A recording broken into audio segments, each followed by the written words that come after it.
Շատ շնորհակալություն։ Շատ ուրախ եմ նախ եւ առաջ շատ շնորհակալություն վարչապետ Փաշինյան, հարգելի Նիկոլ, ջերմ ողջույնի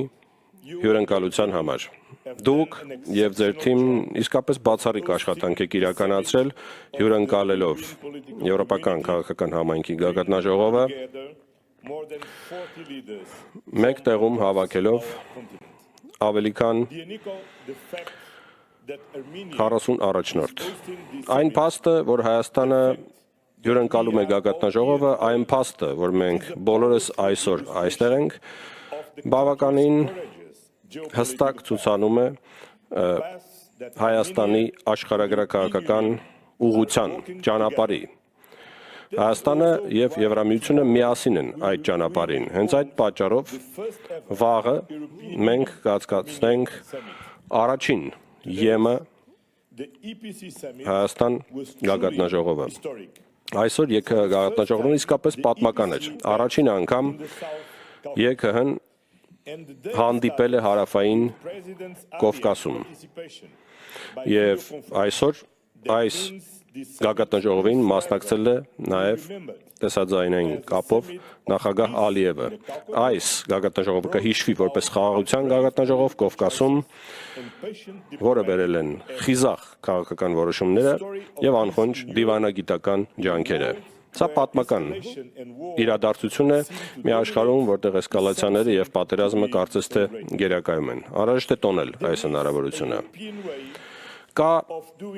եվրոպական ոչ գործ անելու, խոսքս բազմակողմանիության մասին է, դրա առանցքում ՄԱԿ-ի համակարգերն են եւ հարգանքը միջազգային իրավունքի նկատմամբ։ Ներկայիս աշխարհագրաքաղաքական կոնտեքստում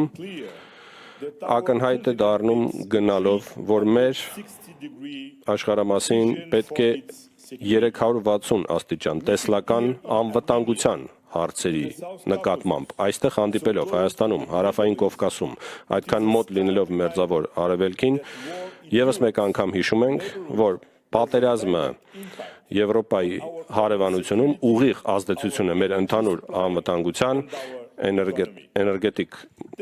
մատակարարման եւ տնտեսության վրա։ Դա նշանակում է, որ Եվրոպան համակողմանիորեն պետք է աշխատի Հայաստանի հետ եւ ամբողջ տարածաշրջանի ապահովելու խաղաղություն եւ կայունություն։ Հարատև խաղաղությունն ու կայունությունը խարսխված են դիմակայուն ժողովրդավարական կառուցակարգերում եւ ուժեղ տնտեսական կապերում հարևանների միջև։ Այդ պատճառով այսօր ԵՔՀ գագաթնաժողովը շեշտադրում է պայքարը օտարերկրյա միջամտությունների դեմ ժողովրդավարական գործընթացներում եւ ընդգծում փոխկապակցվածության ուժը ստեղծելու փոխշահավետ տնտեսական գործընկերական հարաբերություններ։ Միաժամանակ շարունակում ենք հետապնդել արդար հարատև խաղաղության նպատակը Ուկրաինայում։ Հենց այդ պատճառով աջակցությունն Ուկրաինային մեր ուշադրության առանցքում է նույնպես։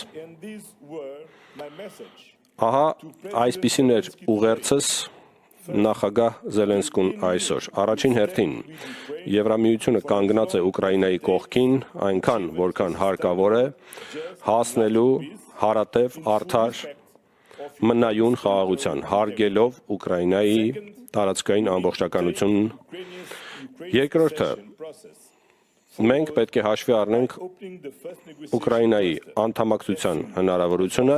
բացելով բանակցությունների հարթակը հնարավորին չափ շուտ։ Ցանկացած քննարկում, որ վերաբերում է խաղաղությանն ու կայունությանն այս աշխարհամասում, պետք է ընդգրկի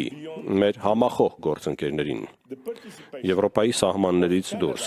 Կանադայի վարչապետի Մարկ Կարնեի մասնակցությունն այսօրվա գագաթնաժողովին իդեպ ընդգծում է առաջին անգամ աննախադեպ ոչ եվրոպական երկրի մասնակցությունն է ԵՔՀ գագաթնաժողովին, ինչը քաղաքական տեսանկյունից իսկապես նշանակալի է։ Սա արտացոլանքն է ուժեղ եւ զարգացող դաշնակցական հարաբերությունների Եվրոպայի եւ Կանադայի միջև եւ հիշեցում, որ միջազգային իրավունքի եւ կարգի սկզբունքները, բազմակողմանիությունը, ՄԱԿ-ի համակարգերի աջակցությամբ իրենց սրտում փայփայում են այն նպատակները, որոնք մենք ունենք այսօր մեր սրտում։ Ավարտելով, այսօրվա գագաթնաժողովը այս տարածաշրջանում ցույց է տալիս, որ Եվրոպայի աշխատավոճը դիվանագիտությունն է, բազմակողմանիությունն է եւ հարգանքը միջազգային իրավունքի նկատմամբ, եւ դա իսկապես արգասաբեր է։ Դա նպաստում է խաղաղությանը։ Ես կցանկանայի եւս մեկ անգամ շնորհակալություն հայտնել վարչապետ Փաշինյանին այս գագաթնաժողովի հյուրընկալման համար, ԵՔՀ-ի գագաթնաժողովի, դրանից զատ նաեւ օգտվելու այս պատմական հնարավորությունից Հայաստանին մոտեցնելու Եվրամիությանը։ Վերջինը միտված է մեր իռլանդացի գործընկերոջը Միխալին։ Նշեմ, թե իսկապես անհամբեր սպասում եմ Իռլանդիայում հաջորդ ԵՔՀ գագաթնաժողովին։ Վստահ եմ այն կլինի նույնչափ հաջողված, ինչպես այսօրվան Երևանում։ Շնորհակալություն։